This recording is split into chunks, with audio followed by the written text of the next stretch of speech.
Turning to Chart Talk this morning, Matt Shapiro, president of MWS Capital, is standing by. Good morning, Matt. Morning, Angie. Is it time for investors to do some spring cleaning of their portfolios?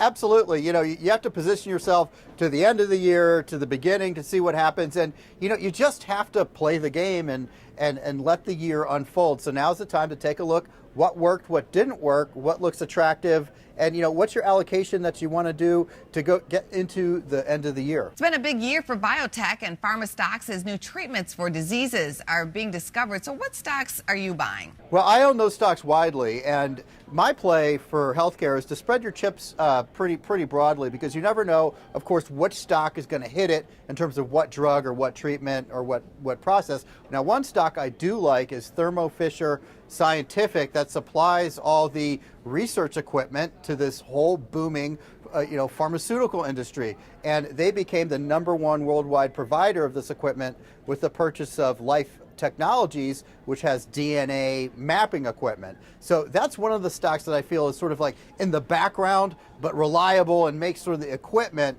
that all these companies rely on for all those wonder drugs. That sounds like an exciting stock. What about some areas you would stay away from?